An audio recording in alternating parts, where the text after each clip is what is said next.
remove the children out of this situation and go away, just the two of you, even if it's just for a night or two, to just remind him in many other ways why he's needed, because it will plug that gap and it will put him in a space where he can hear you. And that's the main thing that I think he needs to do right now, is he needs to hear you, and not hear the noises or the voices that are going on in his head right now.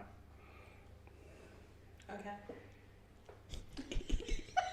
Charmaine entering her 20%. Okay. No, Just saying. absolutely not. She just backed her car up reverse into her own 20% right there.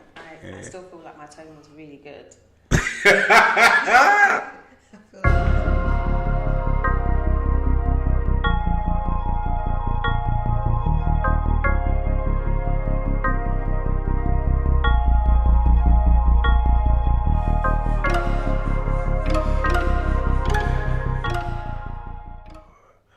Good morning, good evening, good afternoon, whatever it is. Wherever you are, I am regrettably back in the UK. I've well and truly got the holiday blues. I miss the LA sun.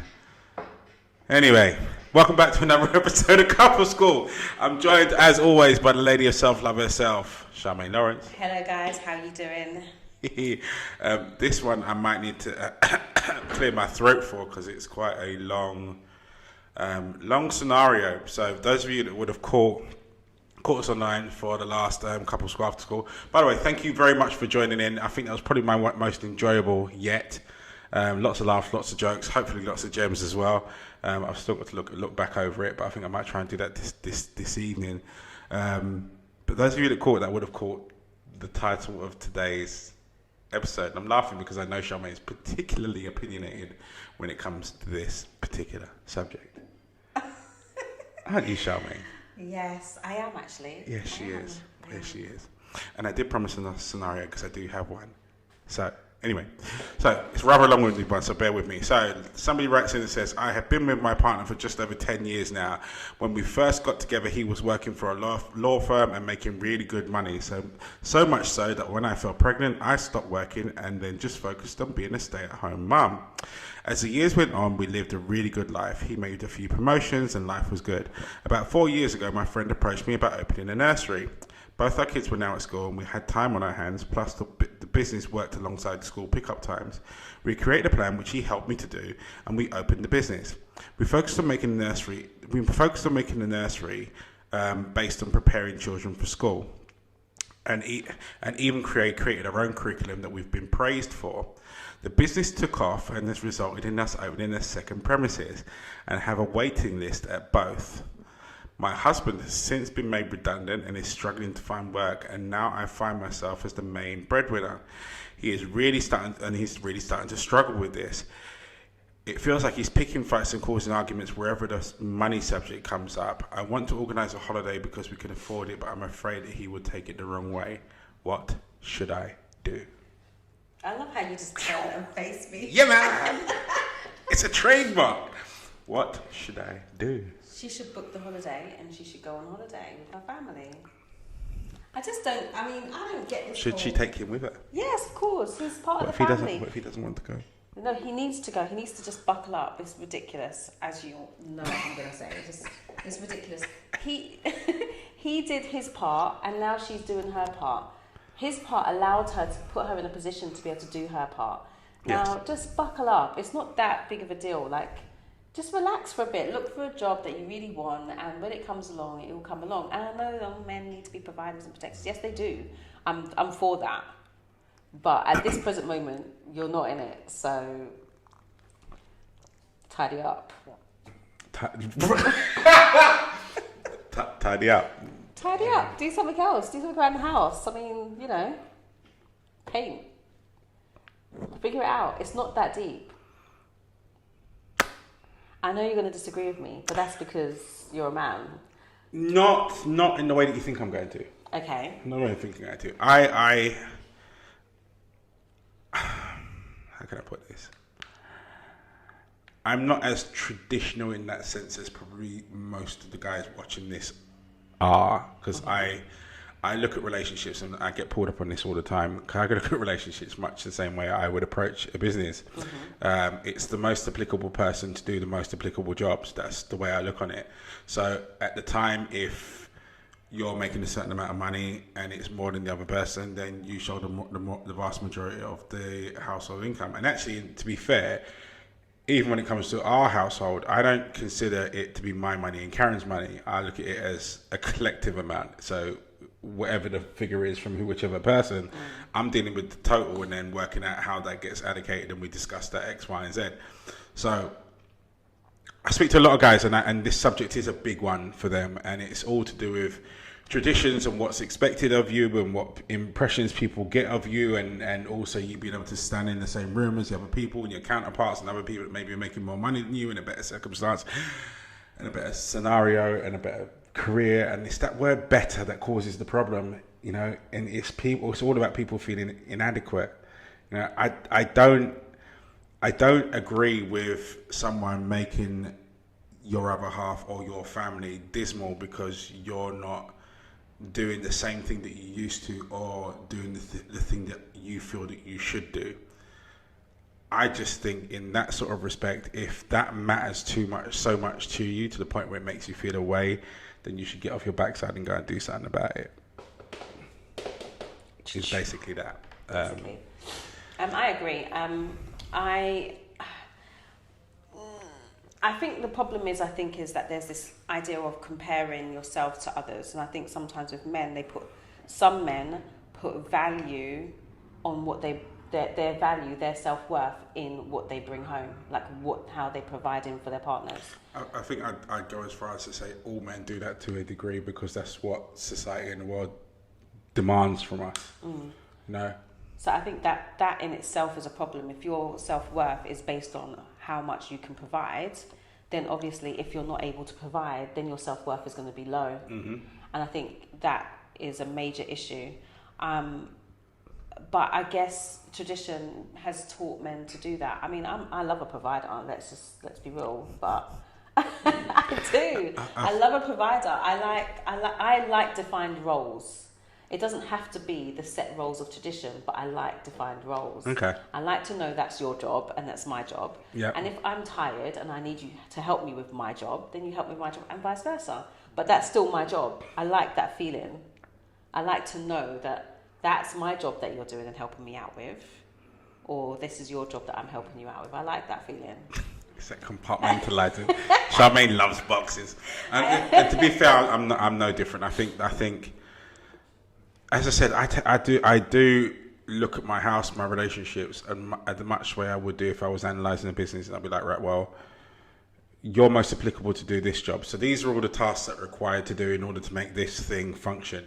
You're most applicable to do that one. You've got more time on your hands, so you can do that one, and you deploy the tasks accordingly. Yeah. And then go off, and if there is a situation whereby the person that would normally fulfill task A through to D is in a position where they can only do A, C, and that's about it. And then you've got to have a meeting with the other people to go, right, well, B and D still need doing. So who's gonna do those functions and step into those, whether it be on a new permanent basis or on a short-term basis. I think my advice to her, I wouldn't necessarily say initially go and book the holiday. Not for the kids anyway. Maybe book some time away for you and the other half, and remind him what he did for you and how much it meant for you. And also remind him that really and truly, this business of yours has come about because of the safe haven space that he has provided for. And I put that in there just so that you can lay it in a way that his head will be able to begin to listen to you. Because by telling him that in that way, you've actually told him he's fulfilled the tasks that he's upset that he's not able to do anymore, or as much as he used to, you know, because of his ability to provide. You're now in a position where you've now acquired this business that is now taking forward and is now moving fast. And the other question I've got is, why can't he get involved in the business? You've already stated that he created a business plan for it, so why can't he take over some of the back end bits of pieces of it to ease you, to help it accelerate forward? This could be an opportunity for the two of you to actually step forward a lot stronger, unified, and working collectively on your own. So, Agreed. you know. I mean, Yeah, I don't know. I don't think I would book a holiday for just the two of you. I would book a holiday for the family. That's what we're doing, and he's gonna have to suck it up. Look, at the end of the day, I do agree that I think sometimes you do have to, as a woman, you have to be a bit soft in the way you approach things, and I think the softness comes in making sure you're feeding his ego with, can you believe I'm in this position? This is all because of you. I wouldn't go that far. Yeah, That's condescending. I wouldn't go as far as that. It is. But it is, though. It's not condescending. It's the truth. The truth is she's in that position. Yeah, but set it that up that tone way. that you put in Okay, just there, not my tone, but you know what I mean. what makes you want to throw ketchup around the room and start knocking over the dining room table and stuff. No. But just stroke his ego. It's like combing. That's like combing the ego the wrong way. Like when you comb in hair on somebody's one way it goes smooth, you comb it the other way and it's all ruffled and messed up. That's what that's gonna do. No. I'm really working on stroking the ego, and I think I'm doing a good job right now. If that's your example of a good job, that's not. Listen. A couple points of praise to begin with to set the scene, to let him know, okay, cool, this is a safe zone. I'm not about to get picked on, bullied, or smashed. Because at the end of the day, if he's already feeling fragile, the way in which you handle this conversation and the tone of which you use is either going to excite that fragility or smash it to pieces. So I do agree to a certain extent. You've got to highlight the fact that, you know what, this has come up. The opportunity for the business has come about because of what he's already provided for you. I get that, but just be very careful about adding the Charmaine tone to it, where you make man feel like he needs to start packing bags at Tesco's or something. Well, he needs to do something. I mean, because the thing is as well, what will happen is he will fall into a real negative space, and that is just going to be detrimental for their relationship. So at some point, he has to pick himself up, and I don't know how he's. I don't think it's her responsibility to do that. I think the only thing she can do is continue, even try to make, like you're saying, maybe not necessarily him coming into the business, but maybe asking questions about, oh, hun, how do you do this? Or I'm stuck on this area. Do you know anything about this? And just trying to get him involved so he knows that you still rely on him in some way. That's what I mean by that. I mean, you kind of make him feel like you still need him. And I think when a man doesn't feel like you need him, I think then he goes into that space. So I think it's just still relying on him, still making him feel like you need him for stuff, will kind of boost his ego a little bit. But he does need to, He does need to man up. He does need to fix up. It's just literally as you're saying that, I'm remembering a phrase I used to love saying to people because it used to leave them sort of sat there with their jaws open. Like, men need to be needed, women need to be wanted. It's the crux of all things, I think, anyway. And when you're looking at this particular situation or this type of situation in your relationship, that's where the fear really starts to kick in for the guy. Is, as you rightly said, am I needed anymore? Am I being replaced? And then the fear starts going, okay, right, well, they start looking at, like, guys are naturally competitive. It's built into our DNA, and we all know guys that are more well off than us, or more affluent than us, or whatever it may be, and when you start feeling like you're not the man, so to speak, in your relationship, you start wondering whether or not she's going to start looking for the man elsewhere, and it starts to fuel all sorts of fires. So yeah, I'm not the Charmaine tone, but definitely remind him why he's needed. Remind him why you need him particularly. And that's one of the reasons why I say, particularly if you're facing this type of situation, my advice, Charmaine's the opposite, but my advice would be to remove the children out of this situation and go away, just the two of you, even if it's just for a night or two, to just remind him in many other ways why he's needed. Because it will plug that gap, and it will put him in a space where he can hear you. And that's the main thing that I think he needs to do right now, is he needs to hear you. And not hear the noises or the voices that are going on in his head right now. Okay. That's Charmaine entering her 20%. Okay. No, just saying. Absolutely not. She just backed her car up reverse into her own 20% right there. I still feel like my tone was really good. I feel like it was really good. I tell you what, I might take this out into a reel and then put it out as a poll, and then we can ask people whether or not your tone was... My tone was amazing, they will tell you. It was amazing for making him feel like squashed into a paper ball and ready to just three-pointer in the corner.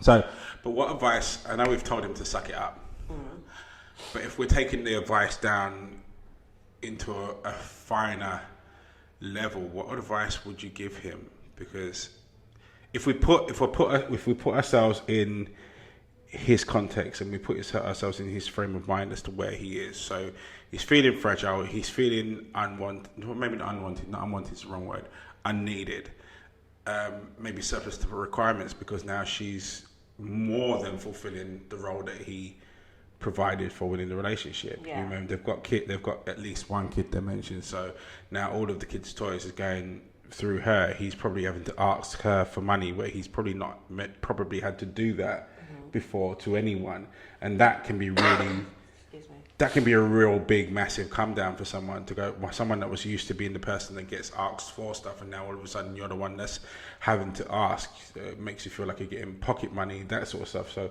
what's your advice to him for him to start repairing him? Because we're both on the very same page in the sense of this is not her job to fix in any shape or form. You know, I think it's her job to provide a bubble where he can fix himself, but it's not her job to fix. But what's the advice? I think the thing that I think that they both should do is, I don't think anyone should be asking anyone for money. I think they should just be a joint account where if he needs to do something like shopping or something that he might be doing during the day, then there's an account that he can access the money because it's their money. Regardless of where it's coming, it's their money. So access that money. I also think that basically, I also know how frustrating it is when you're out of work and you're really trying to find something and you become so desperate, and the desperation stops you from actually finding the work that you need. Yeah. And I think what he really needs to do is he kind of really needs to just go back to basics of what am I looking for? Because when you start looking for every and anything, you just don't find anything. So go right back to basics of what you're looking for, how you're looking for it, where you're looking for it, what you want to achieve, going out there, networking, just getting out there. I think that's the thing, because when you fall into that space of frustration, constantly at the computer, constantly applying, you're just doing absolute rubbish applications. So if you're looking for work, I would just say, just like take a step back. Really, actually, sometimes, you know what, we don't actually enjoy when we have time off. Some people have been working day in, day out since they were like teenagers. Yeah. Just take the time out. It's not a big deal. Take the time out, step back, let the missus do some work while you chill, and take your time. I just think sometimes it's nothing wrong with just saying, I'm taking some time out. Not, oh my gosh, I was made redundant and I'm just sitting there trying to find a job and I can't find one. Like, yeah, I was made redundant, made a decision to take some time out so I could find the right thing. It's the mindset. It's how you think about it. Like, you could be there with someone that's really like making loads of money. So what? Like, I'm taking some time out before I step into my next role. You don't have to be like, oh, I was made redundant. It's about how you speak about where you are at in your life. It's definitely the narrative that you adopt, 100%. I mean, just even listening to as you're talking here and let my brain go through it, maybe the fact that you can't find a job is because the job that you actually want doesn't exist, and it's waiting for you to create it. You know, you've got this.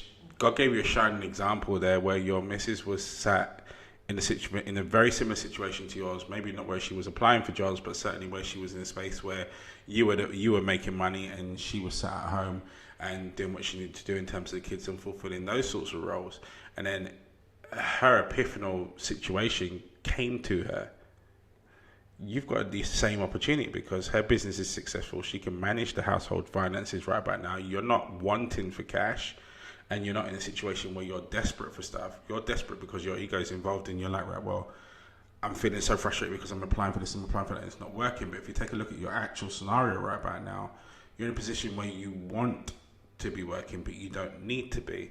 So maybe what you're supposed to do right now is to sit there just for a minute and go, what do I want? And then create it exactly how you would like it to be. You know, essentially, that's exactly what she did. You know, and she's now created a business that fits in line with the school, fits in line with her personality. She's making loads of money from it. She's really getting fulfillment out of it. She's really happy with it. And yeah, the baton now gets passed over to you. You created that opportunity for her, and now you've got the opportunity where she can do the same thing for you, and it comes back. And if you take a look at this and fast forward this 6 months to a year down the line, you could be in such a different position right now because the two of you incorporated that word called teamwork and created your own destinies. Yep. Interesting. So other than to her about the yes, you thou shalt must go on holiday with children, with thy children, throwing mother-in-laws and stuff as well, you know, in spite of his dismay and heartbreak and destruction and all the rest of it. What else other advice would you give her? I don't think there's any other advice that there needs to be. I think actually I think she might actually just be worrying more than we think she is. You know, like we take, as women, we're emotional, so we take on the emotion that we feel, and then we start beating ourselves up about certain things. We don't really know what the situation is. I don't think it's that deep. Like, she just needs to be soft with him, make sure that he knows that he's still needed and wanted, ask him to fix something around the house, whatever, just whatever it is. That code, see, there it is again. Ask him to fix something around the house. No, be a man, go on, fix that. Let me keep this pipe so you can fix it. Go on, do that. Jesus. Keep him busy. I don't think it's a major thing. I really don't. I think most men figure it out. He won't drown. I think she can afford to go on holiday. She can afford to pay for the whole family to go on holiday. Yeah. They're good. They are. I would worry more if they were really struggling. Yeah, but I think the struggling is in a different way. I think that they are really good financially, but through he's got the goggles of frustration on right now, so he can't even see how good they are, and she's got the goggles on of not wanting to hurt him. So it's almost like it's removing her permission or ability to give herself praise right about now, and that's equally dangerous. You know, so I stand by. Scrap the family holiday. Scrap the family holiday. Yeah, don't listen to her. Scrap the family holiday. Take him away for a weekend. Don't you think that's going to be worse? No, because I think it'll give you an opportunity. Babe, I'm taking you away for the weekend. No. It's how you frame it. No, if she says to him, "I'm concerned for us, and I think we need some space to talk," and I think it's essential that he understands that his behaviour is a problem. Right? His behaviour is a problem. Like him catastrophizing over this is a problem and a detriment to the relationship. It sets the tone for the conversation that's about to happen. You don't go in there pointing fingers at him, but you do let him know, this is serious for me. And this is, I'm gonna, at the end of this conversation, I'm gonna need you to have done something about it. You remove him out of his environment, so therefore he's not got all of the usual triggers around him, you know. So you're not trying to have a conversation with him over breakfast, and the electricity bill comes in. All of a sudden, it's going onto your side of the table and not his, you know. So you haven't got all of these little triggers that would normally set him off. So you take him out of that environment, and you're like, this is what I need to do. And therefore, then maybe within that conversation, you have the conversation about the bank account. So you go, right, I want to open a joint account because it's not my money, it's our money. And I don't want you to feel that you're asking me for money. I want you to be able to feel that you can be comfortable enough to go out and try to do stuff and try to put stuff together and what have you. And you use that opportunity away from all the rest to really set some parameters in, some structure, some infrastructure into how you now move forward. And also I would tell him basically, look, I don't think the job that you want is out there. Yeah. Because the job that you want is in your head. And you need to stop looking outward and start thinking inward and going, okay, cool, you've worked in the corporate world for X amount of years, you've had X amount of experience, built so many connections up. Why can't you start your own firm or start your own consultancy service within the business, the type in sector that you used to be in? Like, do your own thing that's within your own rules so that we can control how we do things. You know? And then it all gets changes chapter, turns a page. Yeah. Yeah, that's what I think anyway. I mean, I'm not going to disagree with you. I mean, just the methods that we use are a little bit different. Yeah, Charmaine just wants to take him on a family holiday and go, let's babe. Enjoy. Like, yeah, babe. Let's enjoy. I paid, didn't it? I wouldn't say I paid. I paid for extra legroom too because you're tall. We're getting on the plane. Let's go business. Rub it in his face. Nah.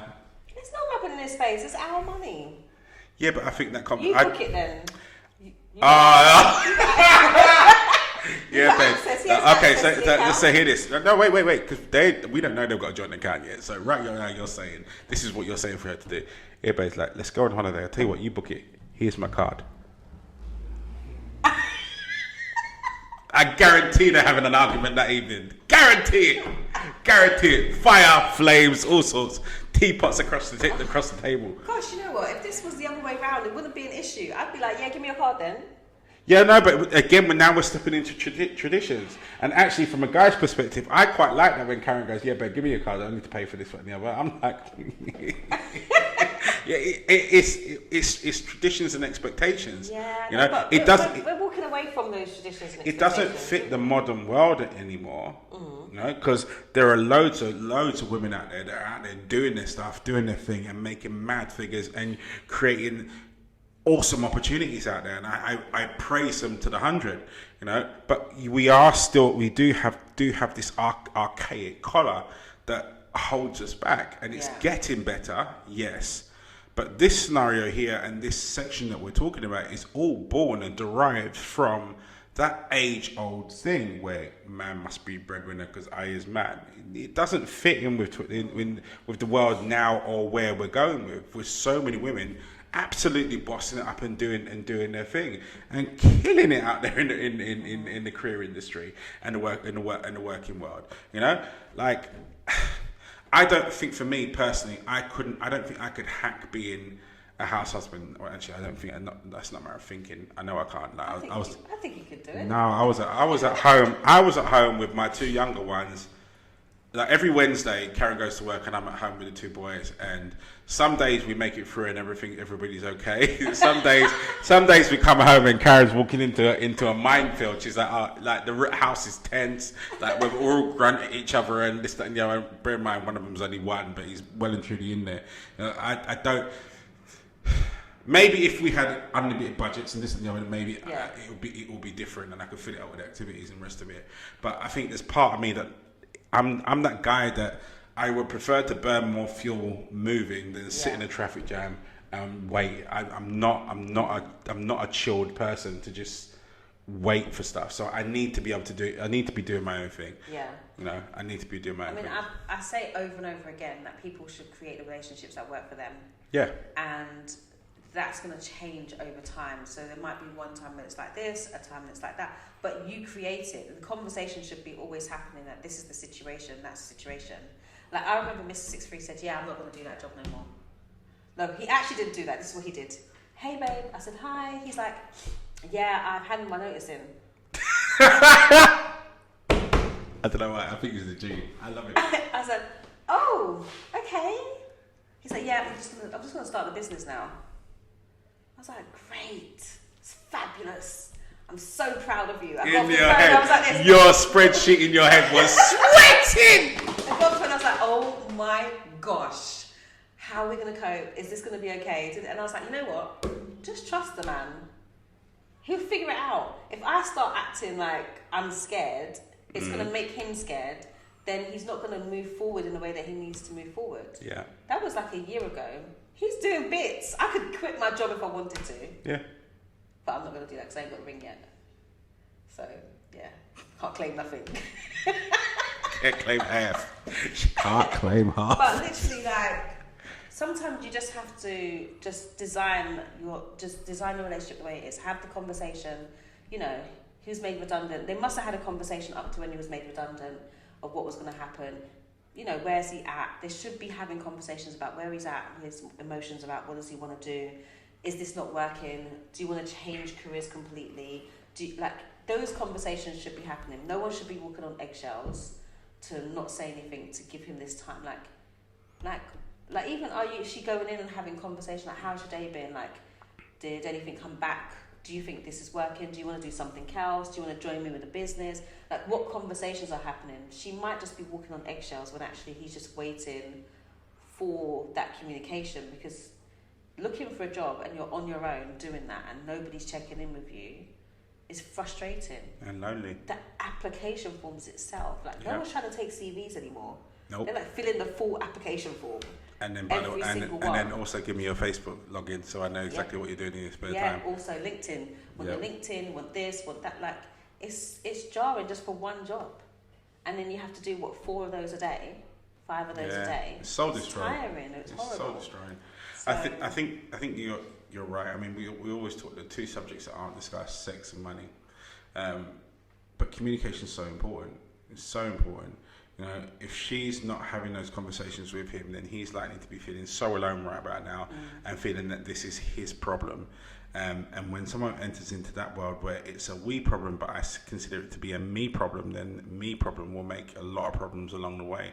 And it's just not a healthy situation to be in. You know, not a healthy situation to be in. As I said earlier on, I don't think in this day and age that the traditional values of men being a male being the breadwinner and a woman being the lady at home fits anymore. You know, I don't think it does. I think it's a matter of, and as you said, understanding where you are in your relationship, and understanding who's most applicable to do whichever role it is or whatever role it is at whatever point in time that it is.